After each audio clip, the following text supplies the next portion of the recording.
Boa noite a vocês que estão chegando para a nossa live. Hoje nós teremos a participação do padre José Villanova, que já chegou, já vai entrar com a gente sobre os deveres de Estado do estudante. Então já vamos chegando. Já vai compartilhando aí a live para os estudantes, né, para os universitários que você conhece. Teremos muito a falar hoje. Boa noite, padre, sua bênção, seja bem-vindo. Boa noite, Deus abençoe, tudo bem? Tudo bem, padre, Tá é uma errado, alegria né? muito grande receber o senhor. Tá deitado, o senhor. Tá deitado, Se o senhor fica em pé. virar, fique em pé. Pronto. Melhor assim. Agora. Isso, padre. Pronto. É uma alegria muito grande receber o senhor na nossa pastoral, né? Então, eu tenho uma alegria especial porque eu conheci o senhor ainda lá atrás, na sua época de seminarista ainda, quando o senhor passou aqui pela paróquia. Eu fico muito feliz de hoje poder estar aqui com o senhor nessa live. A gente vai esperar só alguns minutinhos, padre, para ver se chega mais alguém. Então, o senhor já pode se apresentando, dizer de onde é, falar um pouquinho do senhor. Eu sou o padre José Villanova. Eu estou atualmente como reitor do Oratório de Santa Terezinha ali no Derby e capelão da Polícia de Pernambuco. Também estou como reitor do Oratório de São Pedro dos Clérigos, a conhecida igreja do Pátio de São Pedro, né?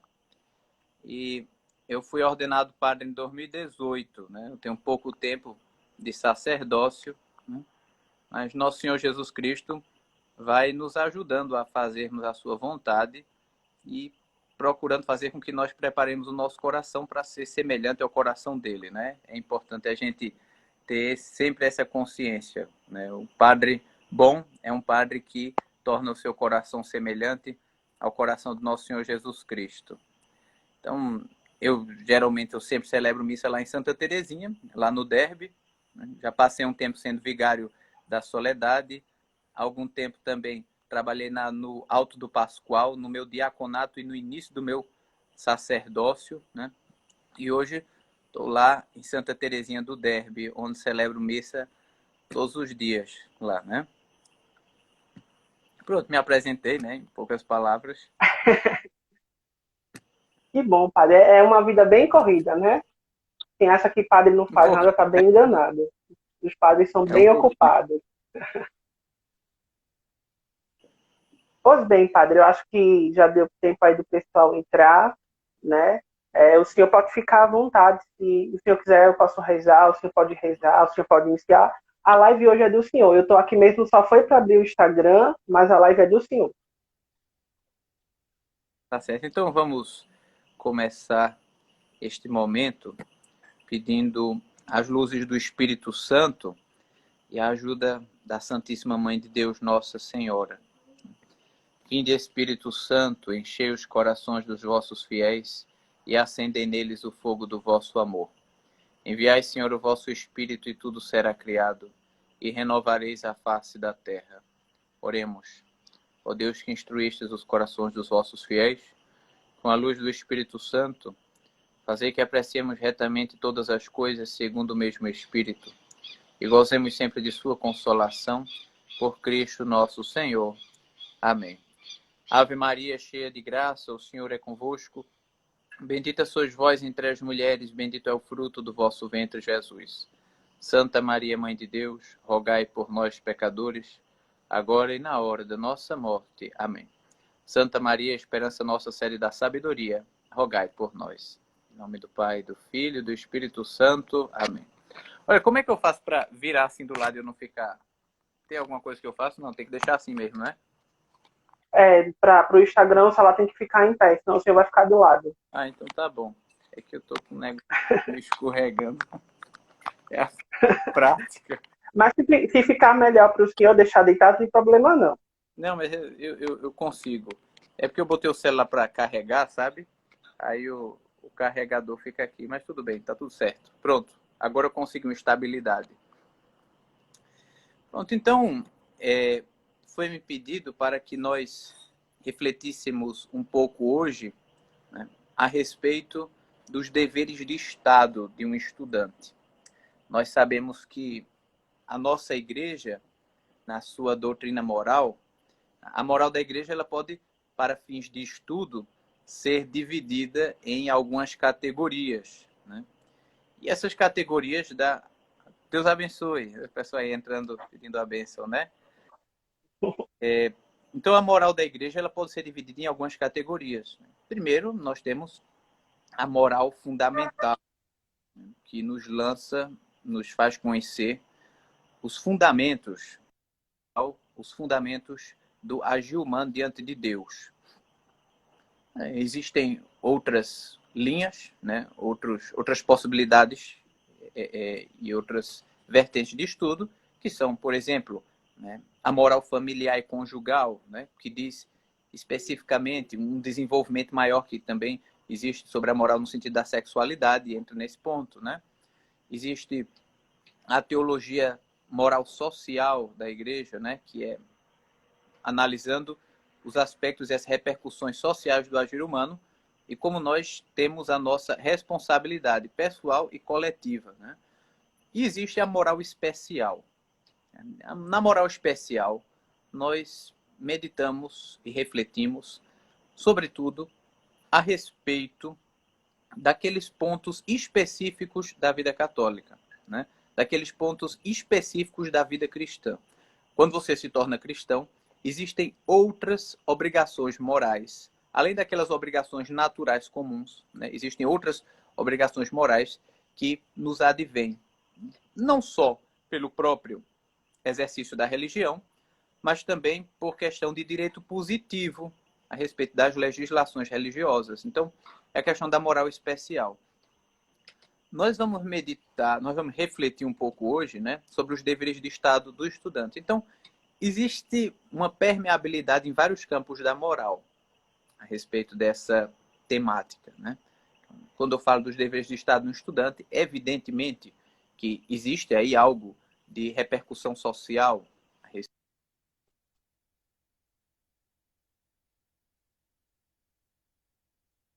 das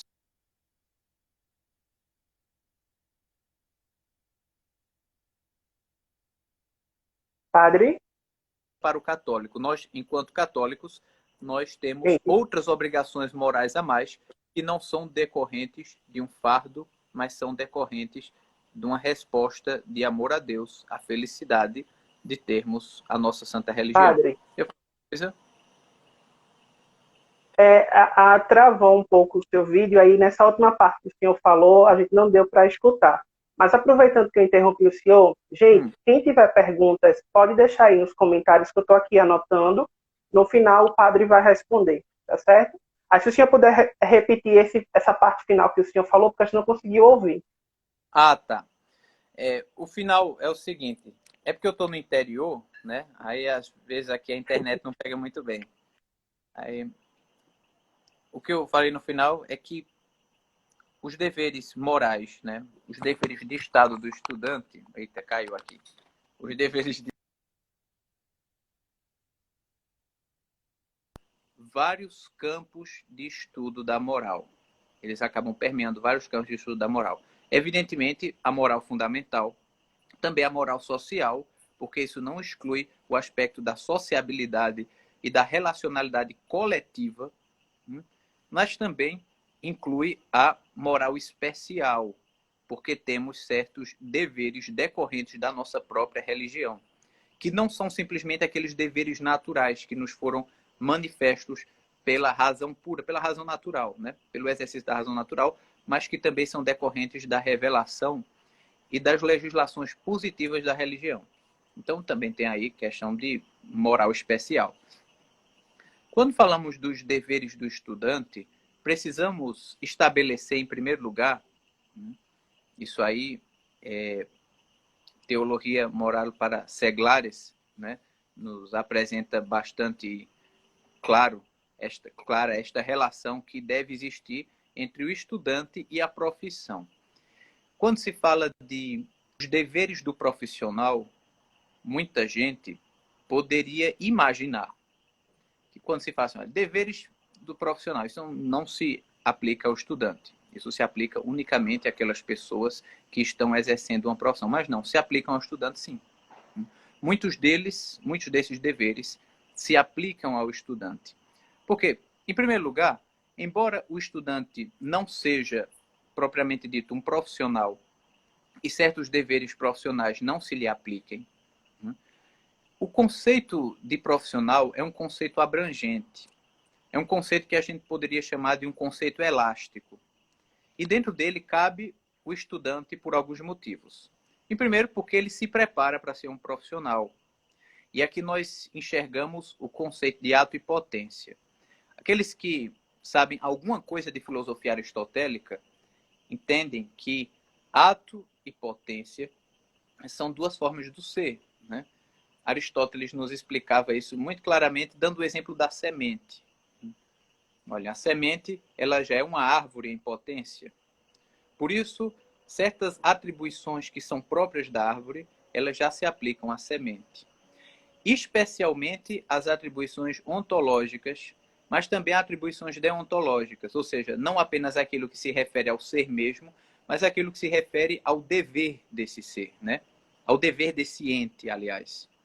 Então, esses aspectos deontológicos também são aplicáveis àqueles que ainda estão em potência. Por exemplo, o estudante é um profissional em potência e por isso se requer do estudante certas obrigações que são próprias do profissional. Outras não ainda, mas tantas outras já se aplicam. Por exemplo, né, eu hoje sou padre, mas hoje eu tenho uma obrigação canônica de rezar o breviário. Mas quando eu era seminarista, eu tinha uma obrigação moral de rezar o breviário, de rezar a liturgia das horas, né?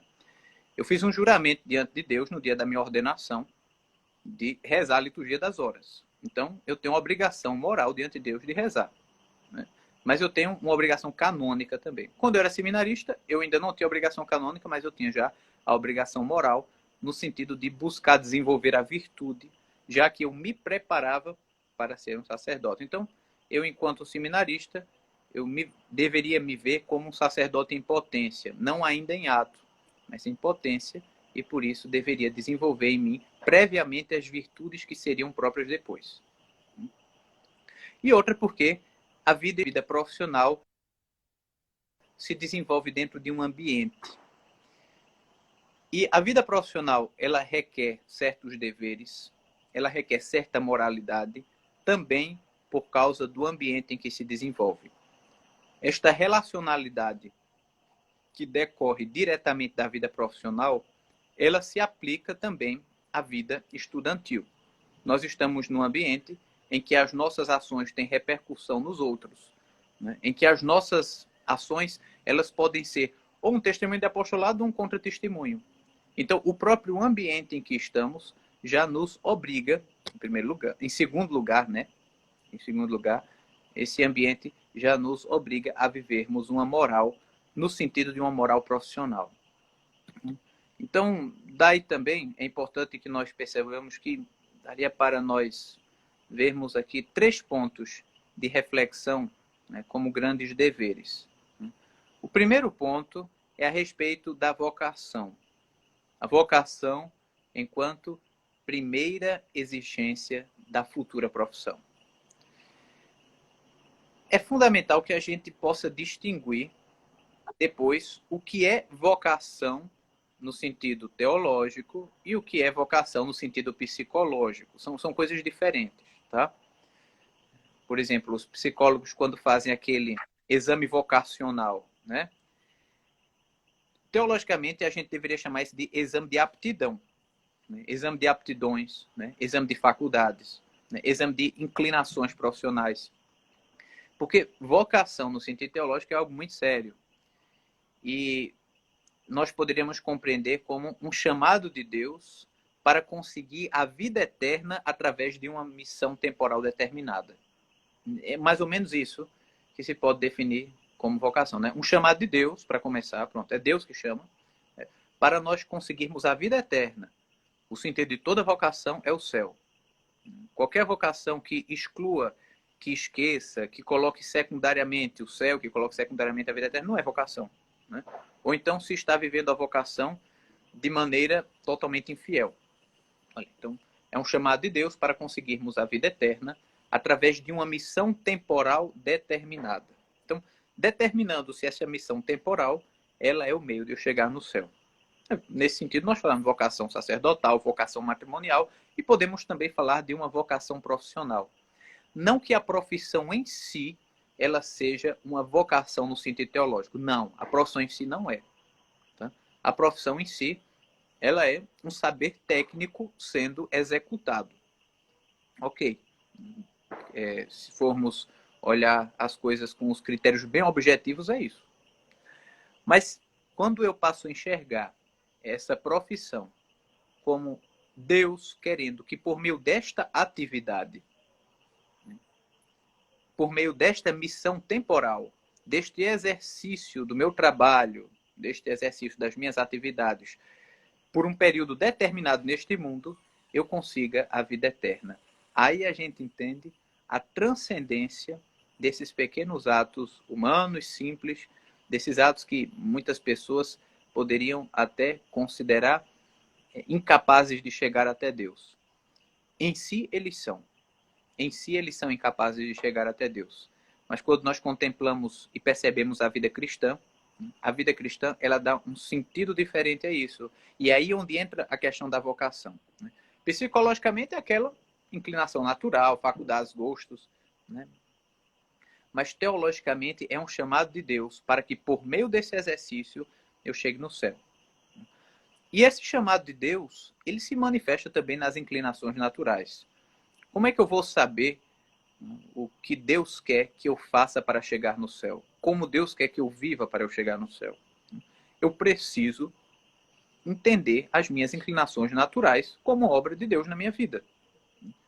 Se Deus faz uma pessoa que, por exemplo, olha, essa pessoa não tem dom nenhum para cantar, é uma pessoa totalmente desafinada. E a pessoa diz, minha vocação é cantar.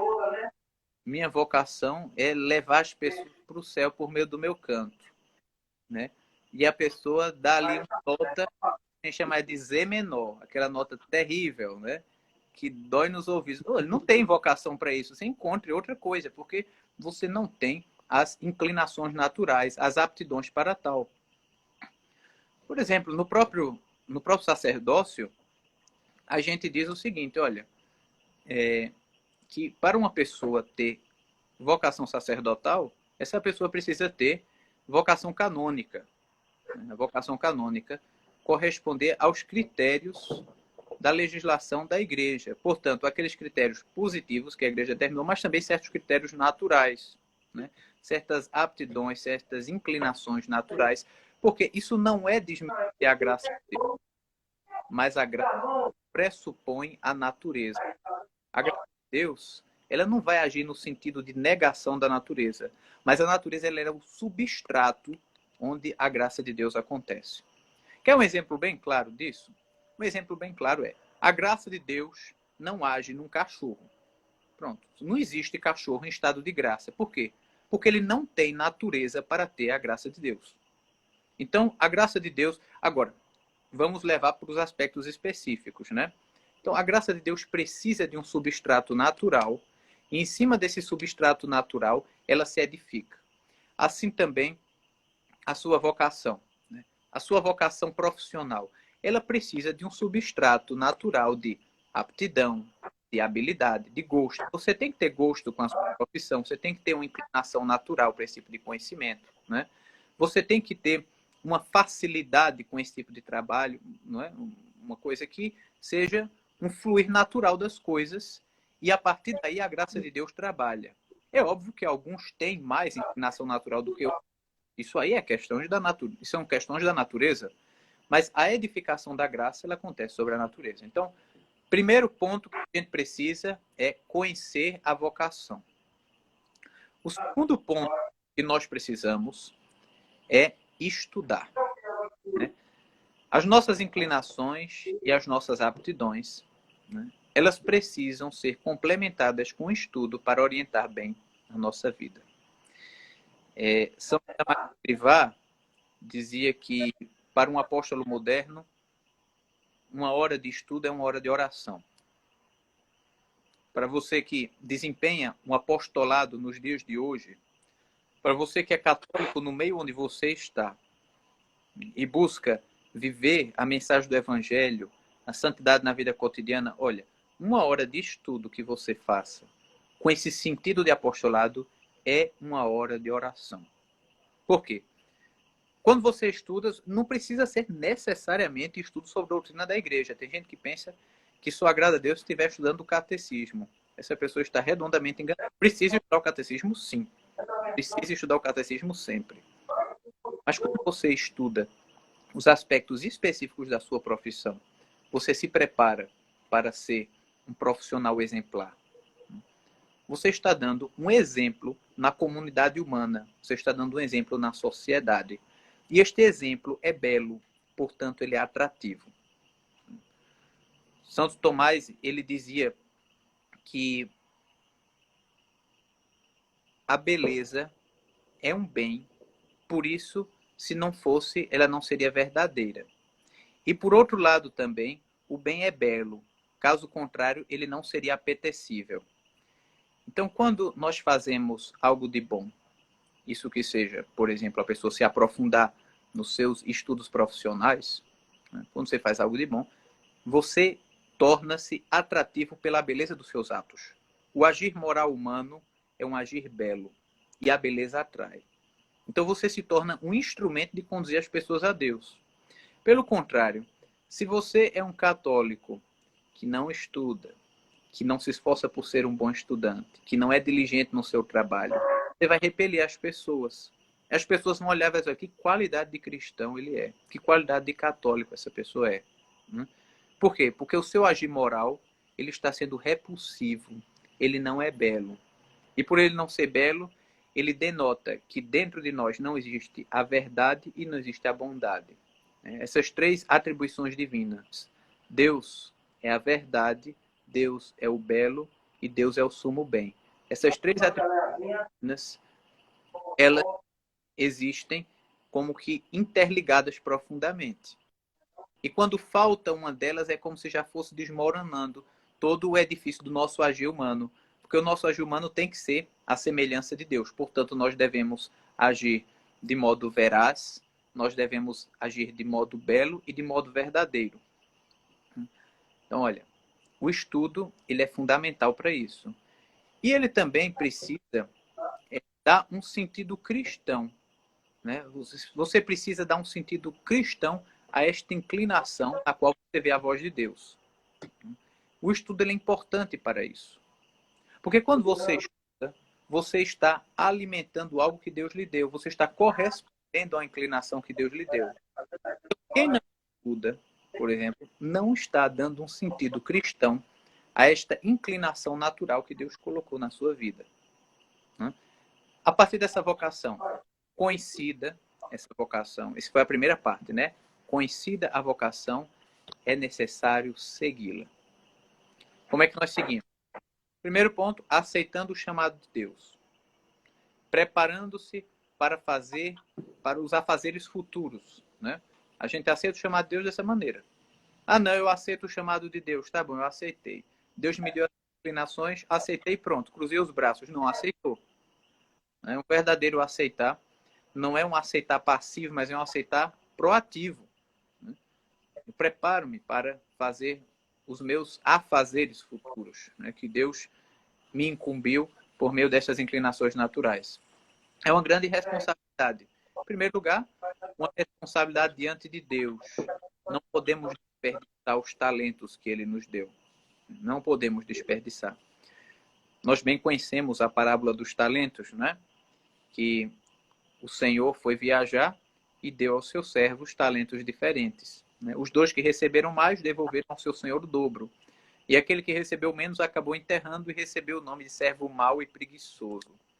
E ele foi lançado nas trevas exteriores. Assim também são aquelas pessoas que não desenvolvem os talentos que Deus lhe deu. Então não podemos desperdiçar. É uma responsabilidade que temos diante de Deus. Outra coisa, diante da sociedade.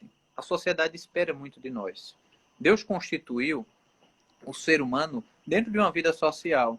E por isso nós devemos servir à sociedade com nossas aptidões. A sociedade espera e necessita de nós. Como são necessários profissionais verdadeiramente católicos, que deem exemplo, que tenham uma vida luminosa, né? Profissionais católicos cuja vida seja um belíssimo apostolado. Como a gente precisa disso? Né? A igreja sempre precisou desse tipo de gente. E hoje em dia se faz cada vez mais necessário. Hoje em dia se faz cada vez mais necessário, sobretudo nessa sociedade secularizada em que nós vivemos, que parece que o discurso religioso é o único que não tem valor, né? Hoje em dia você pode, olha, não, deve escutar toda a pluralidade, todo tipo de discurso. Nós temos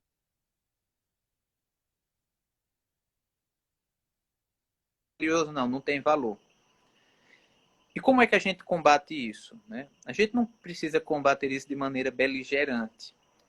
Mas se, imaginemos, se os melhores profissionais forem profissionais católicos, se os católicos se esforçarem, né, por exercerem a sua profissão de maneira exemplar, se os estudantes católicos se esforçarem muito mais por serem diligentes no seu estudo, e aqui é importante se reconhecer que o estudante católico tem muito mais motivo de estudar do que os outros. Os outros estudam para a própria glória, para ajudar outras pessoas. Nós fazemos também para ajudar outras pessoas, mas em primeiro lugar, se faz para a glória de Deus. Nós temos uma motivação que supera qualquer outra motivação. E por isso, como dizia também São José Maria Escrivá no Caminho, aquele que pode ser sábio, não lhe perdoaremos que não seja. Olhem que frase interessante, né? Não é perdoável não ser sábio a quem pode ser sábio. Eu não estou falando das pessoas que naturalmente não têm essa capacidade de ser sábio. Nem todo mundo tem aptidão para a vida intelectual. Eu não estou dizendo que as pessoas não são capazes, mas nós sabemos que os dedos da mão não são iguais. Existem pessoas que têm uma inteligência prática imensa, né? Mas que não têm, por exemplo, aptidão para a vida intelectual. Mas para aqueles que têm aptidão para a vida intelectual e são católicos, é imperdoável que não sejam sábios, porque tem mais do que todos os outros motivações para serem sábios. Primeira motivação, a glória de Deus. Né? Para a glória de Deus. Segunda motivação, salvação das almas. A sua vida, o seu trabalho, o seu apostolado deve ser uma ponte de levar as pessoas a Deus, constante. Então, só essas duas motivações já superam qualquer outra motivação. A glória de Deus e a salvação das almas. Quem precisa de outra motivação tendo essas duas? Ninguém. Ninguém precisa de nenhuma motivação tendo essas duas. Todas as outras, elas nos podem vir como acréscimo, como complemento, como disse nosso Senhor Jesus Cristo. Buscai o reino de Deus e a sua justiça, e tudo mais acrescentar-se-vos-á. Todas as outras coisas que vêm são um acréscimo. Mas o principal é que não deixemos de buscar o reino de Deus e a sua justiça. E o que é isto? Trabalhar pela glória de Deus e pela salvação das almas. É isso, olha. Tenham isso como sempre. Vocês vão ser os melhores estudantes, vocês vão ser os melhores profissionais, não por serem melhores do que os outros, né? Mas por serem luz, que ilumina nesse mundo de trevas. Nós precisamos nós precisamos buscar que a nossa vida seja referência de caridade e de sabedoria também. Então, olha, os deveres do estudante estão aqui muito claramente expressos, quando nós reconhecemos esse duplo eixo, né? A glória de Deus e a salvação das almas. Mas também, né, além de ter uma grande responsabilidade diante de Deus e diante da sociedade, é uma grande responsabilidade diante de si mesmo. Porque a realização da vocação de cada um, nesta realização está a nossa perfeição humana e também, inclusive, a nossa perfeição sobrenatural. Como é que eu digo que alguém é uma boa pessoa? Olha, se as suas obrigações são bem feitas, né? Eu digo, não, fulano é um homem bom, mas ele faz tudo errado, ele é um péssimo pai de família, ele é um péssimo profissional, ele é um péssimo cidadão. Não tem nada de homem bom isso, né? Ele não é um homem bom. É um homem bom, ele busca ser um bom profissional, um bom pai de família, é alguém que vive bem a sua vocação. Então, se você vive bem essa sua vocação, né, você encontra-se você busca, né, e você persegue a perfeição humana. E nesta perfeição humana se encontra também a perfeição sobrenatural, porque ninguém vai esperar um arrebatamento para ser santo. né? A gente tem que ser santo aqui e agora, no momento em que está, na condição em que Deus nos colocou, né? Com as nossas limitações, com as nossas dificuldades, algumas coisas vão ser cruzes, né? Outras coisas vão nos ser auxílio, né? Algumas coisas nosso Senhor Jesus Cristo permite que nós tenhamos certas dificuldades para não permitir a soberba crescer no nosso coração, né? Que a soberba ela é capaz de desmanchar e destruir todas as virtudes. Eu gosto muito de repetir uma reflexão que Santo Tomás fazia, dizendo: a soberba ela é um vício tão pernicioso que para o soberbo, quanto maiores são as suas virtudes, piores elas são para a sua alma. É uma coisa muito forte. E é importante a gente ter em consciência isso. Tenham cuidado, quando forem os melhores estudantes, não se deixem levar pela soberba.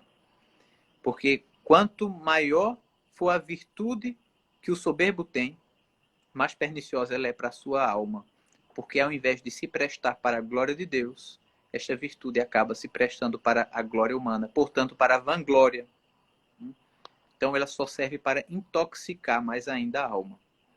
Um soberbo, às vezes era melhor que ele, certas virtudes ele acabasse não tendo, porque ajudariam ele a reconhecer de que ele não é lá grande coisa. E ele voltaria a perceber a sua pequenez, a sua miséria.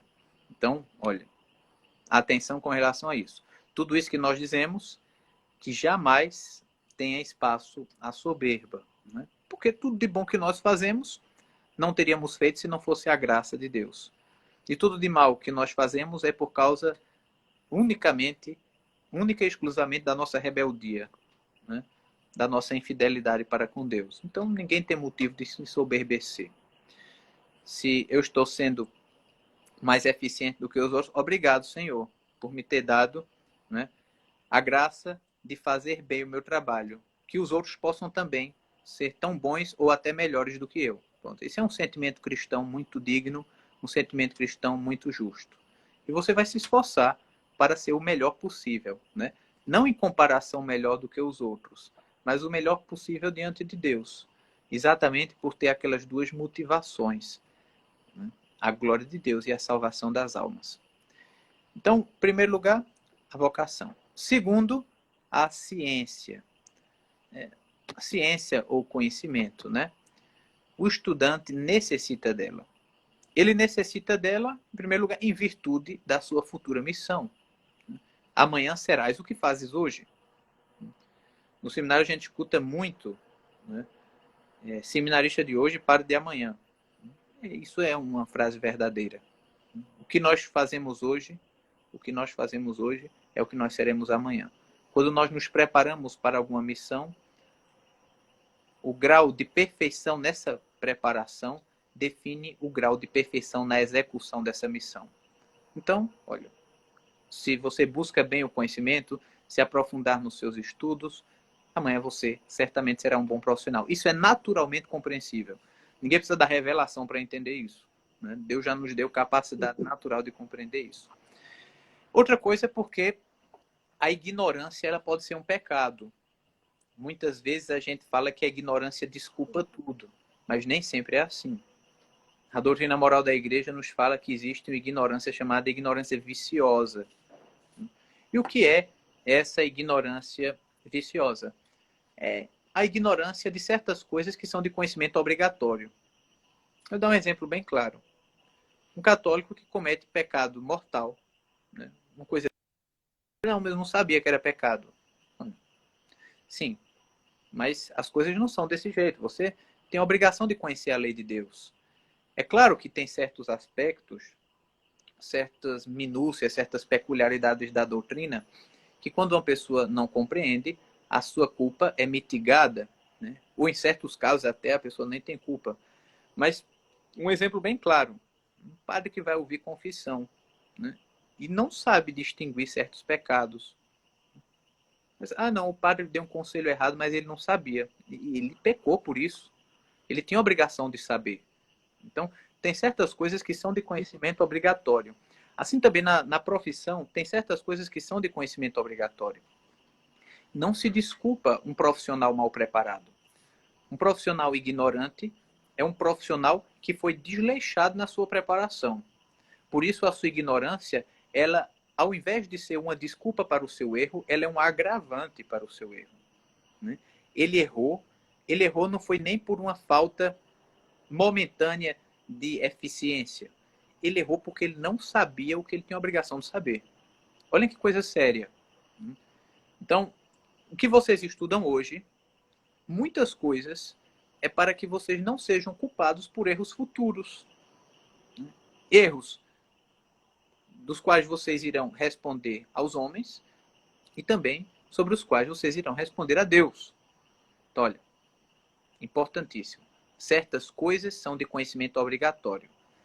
A ignorância não é uma desculpa para um profissional, para um estudante. Ela não é uma desculpa, né?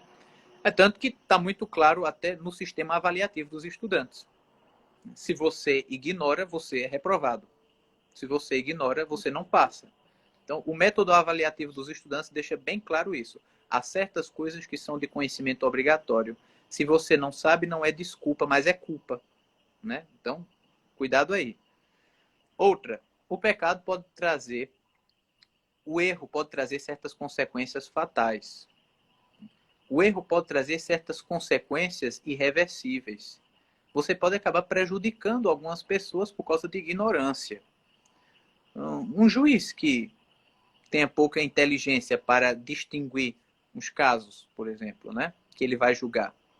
Um homem que ele se reconhece, olha, alguém que se reconhece que tenha inteligência limitada, não, eu tenho inteligência prática, né, mas inteligência intelectual não é a minha praia. Pronto, tranquilo, não tem problema. Deus lhe fez com outras aptidões, né?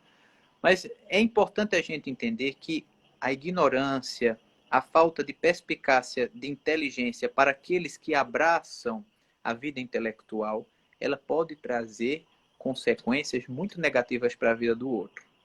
E por isso esta preparação é necessária. Primeiro eu falei do discernimento vocacional. A pessoa vê, olha, eu tenho, né, vocação para a vida intelectual? Tenho. Pronto, se você tem, prossiga se preparando por meio do ato de adquirir ciência, do ato de adquirir conhecimento. Né? E por último, é importante a gente falar, nesse aspecto da ciência, que existe um pecado chamado negligência. E um pecado pode ser muito grave, né? E que nós podemos estar a cometer esse pecado quando estudamos sem a devida atenção, né? Quando não estudamos devidamente, podemos acabar cometendo esse pecado da negligência. Então, todo cuidado é pouco quando se trata com as coisas de Deus. As coisas de Deus não são só coisas de sacristia. Dizem respeito também à sua profissão, que será um instrumento de evangelização para tantas pessoas. Será um meio para tantas pessoas chegarem a Deus, tantas pessoas se encontrarem com Deus. Estas são coisas de Deus, né? As coisas de Deus devem ser tratadas com todo o respeito e com toda a diligência da nossa parte. E mais uma vez reforço, coisas de Deus não são apenas objetos de sacristia. Para adquirir essa ciência, existe apenas um caminho, né? Estudar. E por isso nós devemos falar da virtude da estudiosidade. É uma virtude pouco falada. Inclusive, o computador nem entende. Eu escrevi aqui, o computador nem conhece essa palavra, né? A virtude da estudiosidade. O que consiste essa virtude da estudiosidade? Uma virtude é um ato operativo bom. Aristóteles nos dizia que a virtude está sempre no meio. Portanto, não existe exagero nem para um lado nem para o outro. É uma justa medida. Então, o que é essa virtude da estudiosidade? A virtude da estudiosidade é o estudo? É o conhecimento? Não. Né? A ciência em si mesma, ela não é moralmente boa nem moralmente má. A ciência em si mesma, ela não é moralmente boa nem moralmente má. Certo? Por que eu estou dizendo isso? Porque nós bem sabemos que a ciência, ela pode ser aplicada para o mal. Tantas pessoas utilizaram o seu conhecimento técnico para prejudicar as pessoas, para perseguir a igreja. Tantas pessoas utilizaram o seu conhecimento técnico para promover destruição, morte, sofrimento, desgraça, tudo que não presta. Então eu não posso dizer que a ciência em si ela é moralmente boa. Tá? Ela é, olha, a distinção que eu vou fazer, ela é ontologicamente boa. A ciência ela é ontologicamente boa, mas moralmente ela nem é boa nem é má. E por que eu estou dizendo que ela é ontologicamente boa? Porque o conhecimento é uma criação de Deus. Foi Deus que fez a nossa capacidade de compreender. E se Deus fez a nossa capacidade de compreender, tudo que Deus fez é bom. Portanto, a ciência, ontologicamente, enquanto ser, enquanto ente, né? Enquanto ente, a ciência, ela é uma coisa boa. Mas moralmente, ela nem é boa nem é má. Vai depender da sua utilização.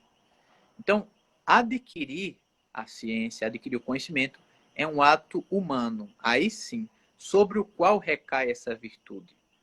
Né? O ato de adquirir o conhecimento é um ato humano. E os atos humanos são passíveis de julgamento moral. E por isso eu posso dizer, olha, recai a virtude da estudiosidade sobre o ato de adquirir. Como é que eu ajo, né, no momento de adquirir o conhecimento? Como é a minha ação no momento de adquirir o conhecimento? Dependendo de como se dá esse processo, eu posso dizer que é uma atividade virtuosa ou uma atividade viciosa.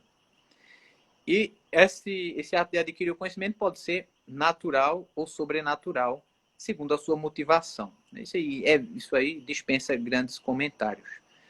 Então, a estudiosidade é o quê? É aquela pessoa que estuda 24 horas por dia, é aquela pessoa que já está com aquela cara de UTI, de tanto que estuda. Não. Né? Estudar demasiado, estudar desordenadamente, não é virtude.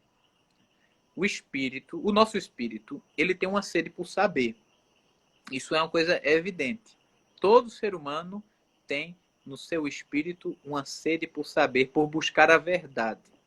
A nossa alma tem sede da verdade, sede de conhecer a verdade. É fundamental, né? A gente ter essa consciência. Mas essa sede de saber, ela precisa, como todas as outras sedes, ela precisa ser saciada com moderação e com equilíbrio. Pode existir como se fosse uma espécie de luxúria intelectual, uma curiosidade insana. Esse desejo de conhecer, quando ele é desordenado, vou dar um exemplo para vocês. Uma pessoa fofoqueira. Uma pessoa fofoqueira, ela tem um desejo de conhecer coisas que não são não são do seu interesse. E por isso esse desejo é desordenado. Porque são coisas que não lhe são úteis, são coisas que não contribuem para essa pessoa. Então, olha, é uma vontade de conhecer, né? É um desejo de conhecimento. É um desejo de adquirir ciência. Ciência sobre a vida alheia, mas é uma ciência, de qualquer forma, né? É um conhecimento. Não ciência no sentido de conhecimento técnico-científico, né? Mas no sentido de conhecimento geral. Né? É uma ciência sobre a vida alheia. E essa ciência sobre a vida alheia, ela quase sempre se dá de uma maneira desordenada, né, nas pessoas. Essa busca da ciência da vida alheia se dá de maneira desordenada nas pessoas fofoqueiras. Aí, pegando desse exemplo que nos ilumina que a busca do conhecimento pode ser uma coisa desordenada, a gente entende também que o estudo em si pode ser também uma coisa desordenada. Quando a pessoa não tem aquela linha de buscar o conhecimento, não tem aquela disciplina de dizer, por hoje basta, né? Já fiz o suficiente, e fica com aquela sede insaciável, isso não é sadio. Isso não é sadio. Isso pode trazer depois um desgaste mental terrível, né? E também uma falta de sistematização do conhecimento. A pessoa adquire um bocado de dados e não sabe como organizá-lo na árvore do conhecimento. Nós precisamos ter esquemas mentais. E para termos esses esquemas mentais, é importante que nós tenhamos um estudo ordenado, medido de cada coisa. Olha, às vezes nesse ramo da minha árvore do conhecimento está faltando alguma coisa. Então eu não vou mais sobrecarregar esse outro lado, eu preciso complementar o estudo do outro lado para ter uma visão mais equilibrada das coisas. Por isso que a gente sabe que nem sempre estudar muito significa estudar bem. Nem sempre estudar muito significa ter um bom conhecimento. Significa ter uma pletora de dados. Mas o conhecimento não se dá unicamente com dados, mas sobretudo quando esses dados são organizados em torno de conceitos sólidos e claros. Quando os dados são organizados em torno de conceitos sólidos e claros, aí você tem um conhecimento bem feito. Caso contrário, você pode articular os dados como você quiser para chegar em qualquer conhecimento falso, que não é conhecimento, né? Para chegar em qualquer conclusão falsa, equivocada. Né? Basta organizar os dados de uma maneira errada. Né? Então, obter muitos dados não quer dizer saber bem. E estudar pouco... Padre, Pois não. a gente está passando já dos 45 minutos de live. E eu estou E o terminando. Instagram, ele está terminando. É porque se tiver muita coisa ainda, a gente pode começar outra live. Mas se está terminando, você pode concluir. Tá, eu estou terminando. É 5 minutinhos, tá? Pronto. E estudar pouco também é um sinal de quem não está nessa virtude, né? Aí a gente vê a assídia, a preguiça, né? O nosso corpo, ele tem uma tendência natural de evitar o esforço, inclusive do esforço do estudo. E por isso nós precisamos submetê-lo a certa disciplina, a certo sacrifício, né? Para sermos capazes de dar frutos e desenvolvermos esta virtude da estudiosidade, que é uma virtude por meio da qual se tem um estudo ordenado e se pode adquirir a ciência de maneira correta para o bom exercício da vida profissional. E como é que se faz isso, né? Como é que se adquire essa ciência? Em primeiro lugar, ordem. Né? Ordem no tempo. Se estabelece um horário. Ordem nas matérias. Nós precisamos ser metódicos. Né? Chegaremos ao mar pelos rios. Se chega ao difícil, pelo fácil. Então, estudar metodicamente é importante para se ter um conhecimento seguro. Como que nós fazemos também, né? Em nossa habitação, em nossa casa, nós precisamos ter os ambientes corretos de estudar. Sem os ambientes corretos, não existe um estudo também bem feito. Outra, além da ordem, é preciso ter disciplina. Disciplina no nosso corpo, né? Sempre a serviço da alma. O corpo servindo a alma. Né? O corpo servindo aquelas aspirações mais elevadas do homem. Né? O espírito humano, ele não pode ficar escravo daqueles desejos provisórios do corpo. Né? Então, assim como, por exemplo, um esportista, né? ele força o seu corpo para atingir um anseio do espírito humano, que é o pódio. O pódio não é um anseio do corpo, não. O corpo não tem anseio por subir um degrau, não. Né? Isso é um anseio do espírito. Ele quer subir ao pódio. Né? Então, ele é capaz de disciplinar, de colocar o corpo a serviço da alma. Em que sentidos? Né? Nos nossos sentidos. Nós precisamos, tanto nos sentidos externos quanto nos sentidos internos, manter essa disciplina. Portanto, também disciplinar a imaginação. Tem pessoas que têm dificuldade de estudar porque a imaginação dessa pessoa sai voando e deslizando por tudo que é canto, né? Fica parecendo uma abelha perdida da colmeia. Anda por tudo que é canto sem orientação. Agora, para isso se precisa de um exercício. A pessoa exercitar, trazer sempre de volta a imaginação para aquilo que está sendo estudado. Escapou, traz de volta. Assim como acontece na vida de oração, né? Escapou a imaginação na hora da oração, traz de volta, né? E a gente precisa da perseverança, né? Os santos diziam que a perseverança, ela é a perfeição de todas as virtudes. Nenhuma virtude sem perseverança, ela acontece perfeitamente. Toda virtude é provisória sem a perseverança. Agora, quando nós temos a perseverança, ela aperfeiçoa todas as virtudes, leva as virtudes ao seu termo. E daí vem outras virtudes que são necessárias para o estudante, né? Essa primeira parte eu concluí, né?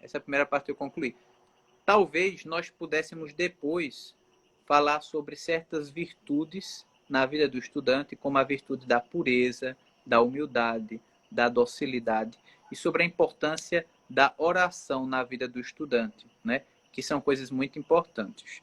Né?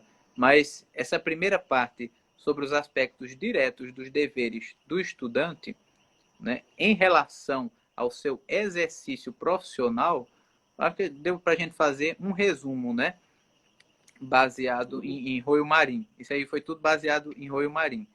né? Alguém tem alguma colocação para fazer? Alguma Ó, pergunta? enquanto o senhor ia falando, alguém perguntou aí, de maneira comparativa, né? O estudo está para a profissão da mesma forma que a ascese está para a santidade? Sim, podemos dizer isso, né? O estudo está para a produção da... Até porque o estudo, ele é também, se você olhar direitinho, o estudo ele é um exercício ascético.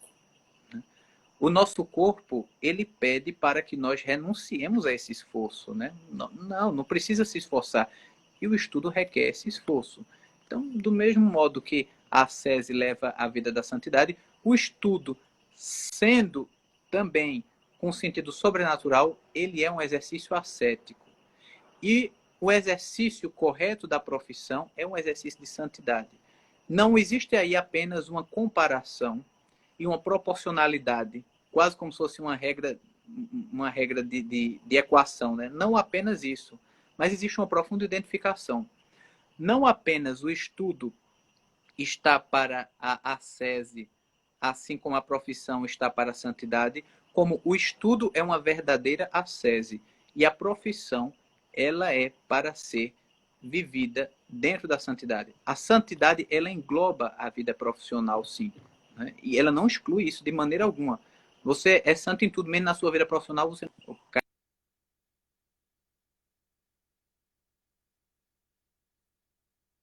Voltou. estão ouvindo, né? Pronto. Uma pessoa que quer ser santo de tudo, menos na profissão, não é santo em nada, né? Então não apenas existe uma comparação aí, mas existe uma profunda relação. Tá certo. Bom, A última pergunta. Como ser um estudante católico virtuoso e santo se a universidade atualmente vive com uma mentalidade mundana?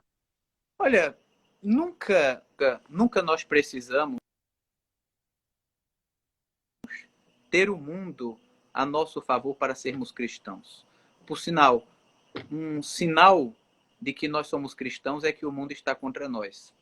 Nosso Senhor Jesus Cristo diz: tende coragem, eu venci o mundo. Né? Se Cristo venceu o mundo, não é porque o mundo era a favor de Cristo, o mundo era contra. Né?